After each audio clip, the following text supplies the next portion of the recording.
अस्सलाम वालेकुम नाज़रीन। खबर की असल खबर के साथ समीर कुरैशी आपकी खिदमत में हाजिर। आज हम बात करेंगे कस्टम के मेगा करप्शन स्कैंडल की। हतमी चालान तैयार हो चुका है और आइंदा चंद रोज में अदालत में पेश कर दिया जाएगा।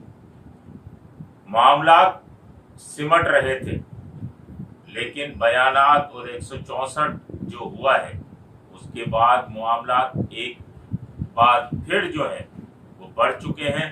और अब जो है एक बार फिर जो मजीद नाम आए उनमें खलबली मच गई है शहर कराची के अंदर। ये मुकदमा ऐसा था कस्टम मेगा करप्शन स्कैंडल का कि FIA एंटी करप्शन सर्कल के जावेद बलोच ने ये तमाम अपनी टीम के साथ कार्रवाई की थी और 19/23 जो है वो मुकदमा दर्ज हुआ था, जिसमें कस्टम इन्फोर्समेंट के तारिक महमूद और कस्टम इंटेलिजेंस के यावद अब्बास इनके खिलाफ मुकदमा हुआ था। और मुकदमे के अंदर आला अफसरान को सोने की ईंटें तक रिश्वत के तौर पर देने की कहानियां सामने आई थी, जो कि तमाम मिनट्स अगर FIR के अंदर और दीगर बयानात में और ये तमाम कहानियां सामने आ गई हैं। तो अब जो है मजीद 164 हुआ है, बयानात हुए हैं, इसके अंदर मजीद दायरा वसी हुआ है और कई अफसरान के नाम जो हैं चालान में शामिल हो रहे हैं, जिसमें एक SSP और CTD के अफसरान भी शामिल हैं। कस्टम के अफसरान के भी नाम आए जो रिटायर हैं या जो हाजिर सर्विस है, इन तमाम के नाम सामने आए हैं और उस तमाम चालान में नाम जाएंगे और इनको अपनी जमानतें करानी होंगी और जमानतें कराने के बाद अपने बयानात देंगे और बयानात के बाद ही कोई नया फैसला हो सकेगा। तो जो ये कहानियां सामने आई है 2017 से कहानी सामने आई है, 164 की जो बयान हुए हैं या बयानात हुए हैं, तो इसमें 2017 से कहानी सामने आई है कि उस वक्त जो है मामला ऐसे हुए कि सुहेल जो है छालिया का कटर चलाता था और उसके मुल्ला असलम मरहूम से बड़े अच्छे ताल्लुकात थे। कस्टम इंटेलिजेंस का चैंपियन समझा जाता था और आज भी उसने इतने बड़े बड़े शागिर्द तैयार किए हुए हैं कि कराची से अंदरून सिंध पूरे में और शायद पाकिस्तान पर कह लें कि लूट मार का उसने उनका कोई सानी नहीं। तो उस वक्त ये उससे ताल्लुकात चीफ कलेक्टर मंजूर मेमन था और उस वक्त 10 लाख से 30 लाख रुपए रिश्वत दी जाती थी। 10 लाख रुपए उस वक्त के और 30 लाख रुपए उस वक्त के, आप अंदाजा कर लें कितने होते।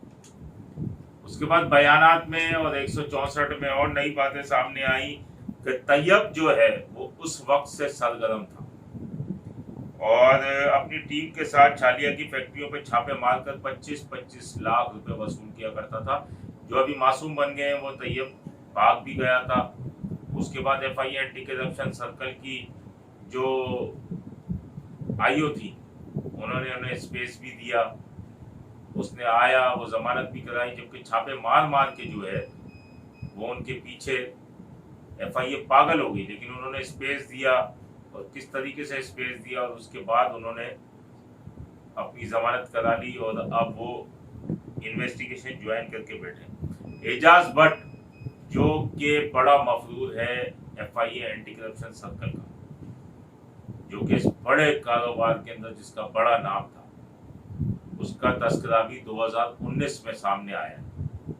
ये एडिशनल कलेक्टर अब जो कहते हैं इनलैंड रेवेन्यू, और इनलैंड रेवेन्यू के अलावा जिसको आप इनकम टैक्स कह लें, उसका एडिशनल कमिश्नर था और उस वक्त उसके कस्टम कलेक्टर डॉक्टर फरीद के साथ बड़े ताल्लुकात थे। अभी आप सब नाम याद रखिएगा, डॉक्टर फरीद, एजाज भट्ट, मंजूर मेमन और तैयब। और उसके अलावा अब हम बात करेंगे 2020 में इफ्तिखार बिल्ला सुपरिटेंडेंट बना, जो कि खौफ की अलामत था।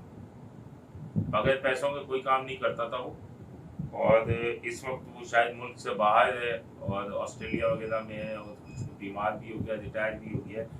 उस वक्त साकिब सईद एजाज भट्ट के काबू में वो ना आया और एजाज भट्ट बीच में से हट गए। उसके बाद उन्होंने अपना नया बंदा दिया अनवर पठान। वो अनवर पठान जो है वो बीच में आया और इफ्तिखार बिल्ला का पैसा वो लेता रहा और 6 लाख रुपया फी गाड़ी, स्मगल शुदा जो छाली आती थी उसकी 6 लाख रुपया फी गाड़ी लेता था। तो महीने में आप सोचे दिन में कितनी आती थी और महाना कितनी आती थी, वो आप सोच लें। ये भी तमाम चीज़ें सामने आई और हम इफ्तिखार बिल्ले के लिए भी लिख चुके हैं। ये जितनी बातें हम आपको बता रहे हैं आपको 2 महीने 3 महीने पहले से हम आगाह करते रहे इन सारी बातों से।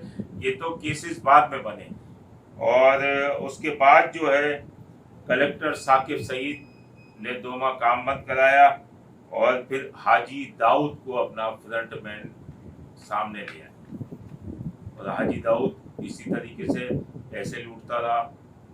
और इसके बाद बशीर भुट्टो, सलाउद्दीन वजीर, फिरोज आलम जुनेजो, इन सब के नाम भी सामने आ गए। कस्टम के जो ये अफसरान थे, एक रौनक बलोच का नाम भी था जो सामने आया। उसके बाद जनवरी से उस्मान बाजवा आ गए कलेक्टर, उन्होंने मोमिन शाह को अपना फ्रंटमैन रखा। उसके बाद तारिक महमूद, शहबाज, तैयब की टीमें फिर फैक्ट्रियों पे आ गई। फिर आतिफ एक बीच में कंप्यूटर आया और उनके साथ उसने भी काम किया।